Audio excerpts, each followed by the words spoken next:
Imaginez-vous dans un endroit où personne ne s'attend à vous voir.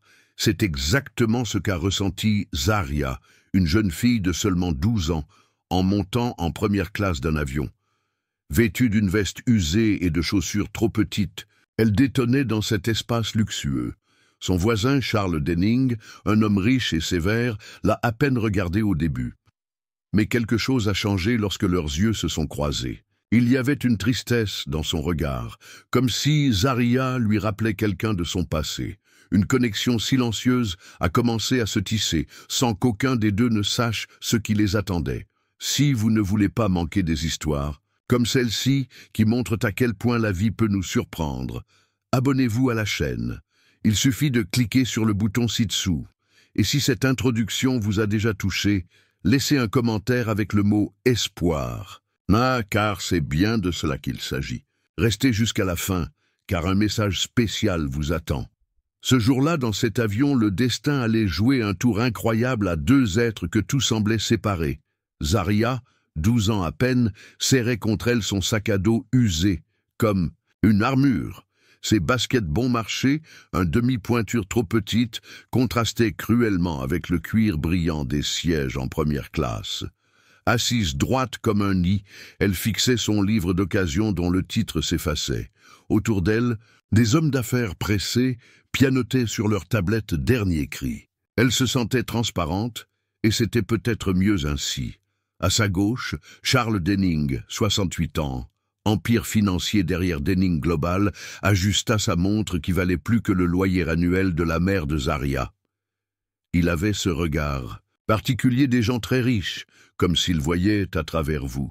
Pourtant, quand son regard croisa fugacement celui de la jeune fille, quelque chose en lui vacilla. Une ombre passa dans ses yeux. « Vous voyagez seul ?» finit-il par demander, surpris par sa propre question. Sa voix était rauque, peu habituée aux conversations futiles. Zaria hocha la tête, surprise qu'il lui adresse la parole. « Je vais voir ma tante à Cedar Rapids », murmura-t-elle en baissant les yeux vers ses chaussures éraflées. Un silence. Puis Charles remarqua le livre dans ses mains. « Bon roman ?» C'était plus une déclaration qu'une question. Mais pour Zaria, c'était la première bouée dans cet océan d'inconnus. Elle allait répondre quand, soudain, Charles porta une main à sa poitrine. Son visage devint étrangement pâle. « Cette histoire vous touche déjà ? Abonnez-vous pour ne pas manquer la suite. Dites-nous en commentaire ce que vous inspire cette rencontre. Destin ou hasard ? Et surtout, restez jusqu'au bout. Le message final pourrait bien vous surprendre. » Un frisson parcourut Zaria lorsqu'elle vit la main de Charles se crisper sur sa poitrine. Ses doigts tremblaient comme des feuilles en automne, et cette sueur froide qui perlait sur son front n'avait rien de normal. « Ça va, monsieur ?» demanda-t-elle d'une petite voix.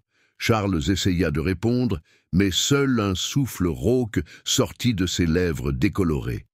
Ses yeux, soudain vitreux, cherchaient désespérément quelque chose, ou quelqu'un, à accrocher.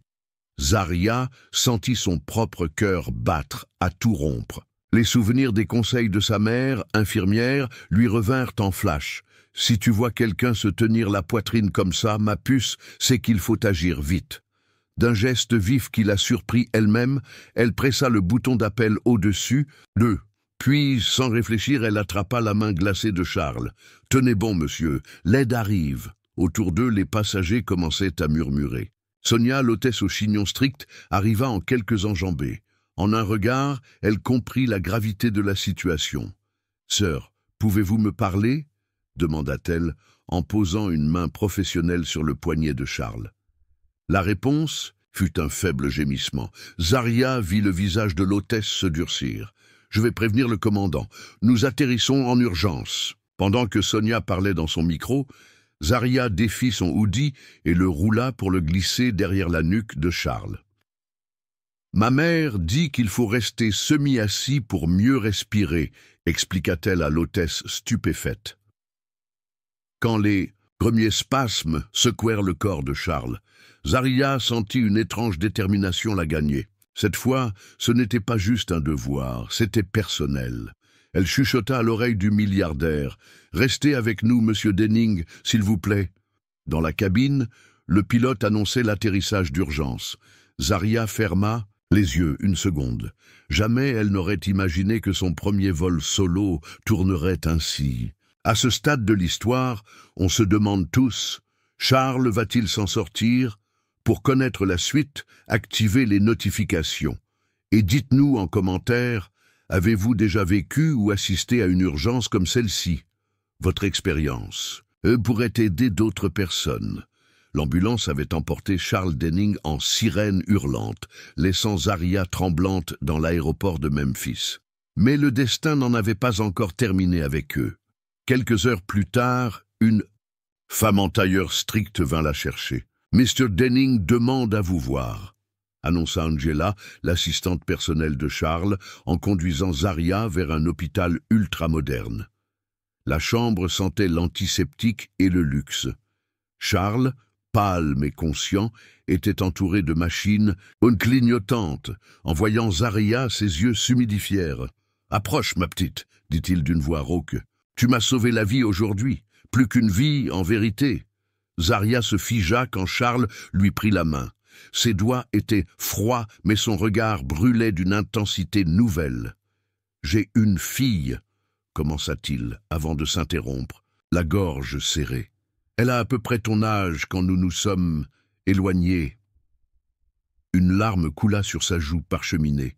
« Tu lui ressembles tellement dans ta façon d'être. » Cette même fierté silencieuse.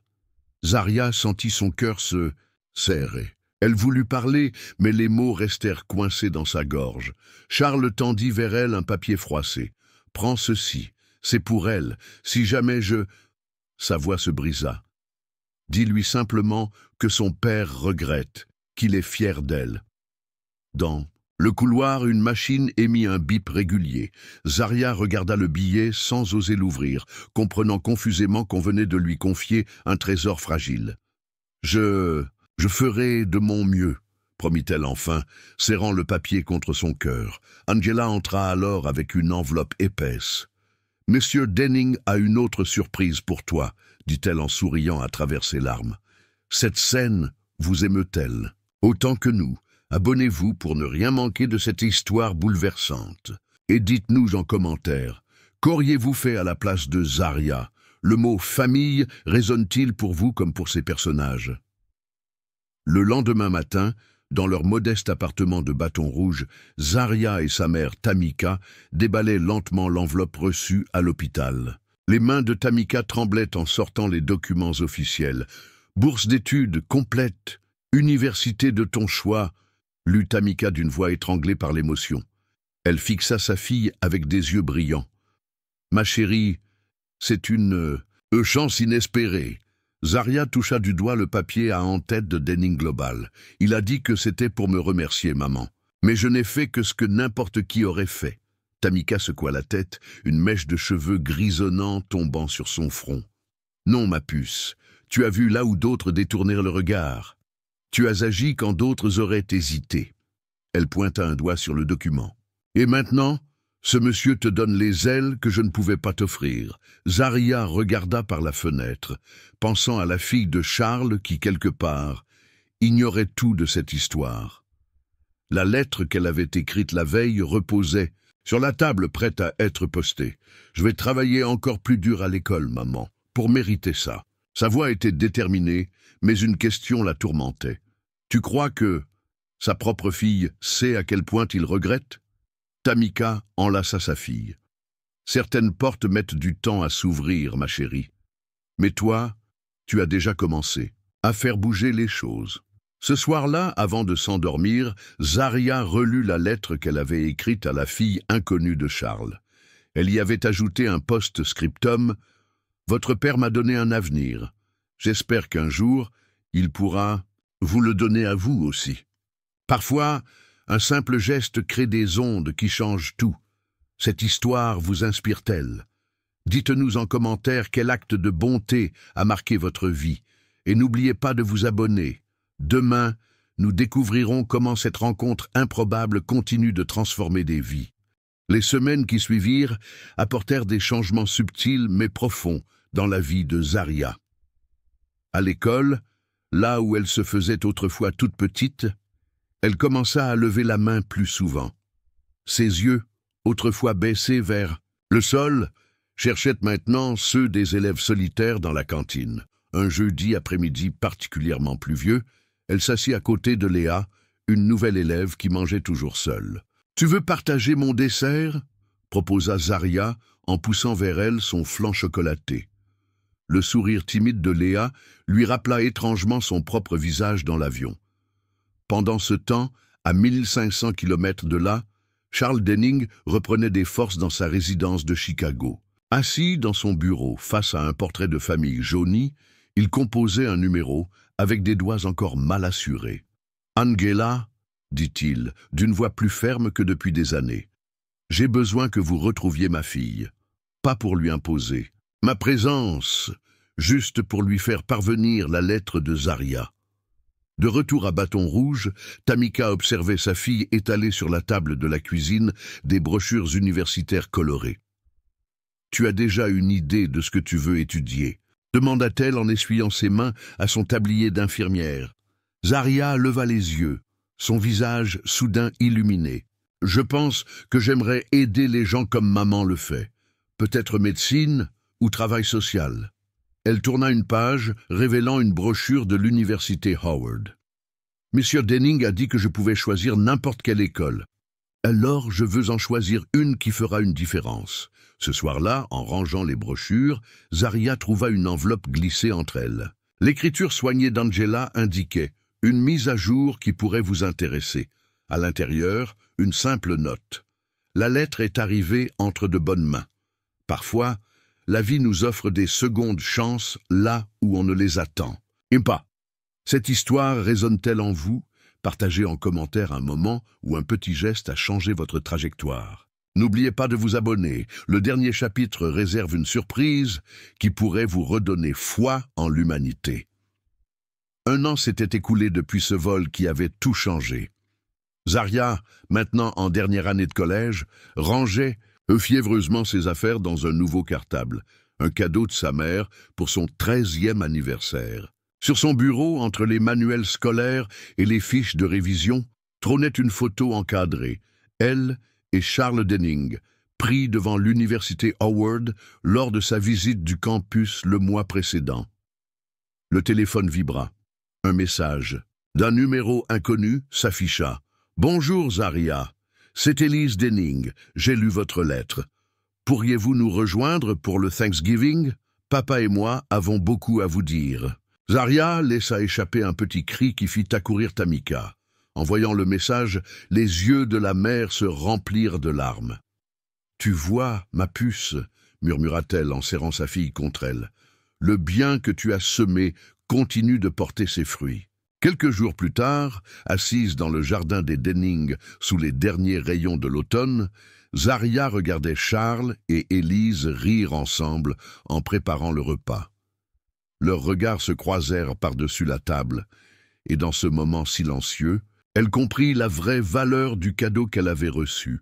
Non pas une éducation payée, mais la preuve vivante qu'il n'est jamais trop tard pour réparer, pour aimer, pour recommencer. Alors qu'elle levait son verre de jus de canneberge pour porter un toast, Zaria sentit au fond d'elle que cette histoire n'était qu'un début. Son propre avenir s'étendait devant elle, vaste et plein de promesses, tout comme le ciel infini de ce jour où tout avait commencé. Cette histoire vous a touché? Parfois, il suffit d'un moment de courage pour changer des vies. Abonnez-vous pour découvrir d'autres récits qui redonnent foi en l'humanité. Et surtout, partagez autour de vous. Qui sait quelle étincelle votre geste pourrait allumer? La prochaine Zaria, c'est peut-être vous.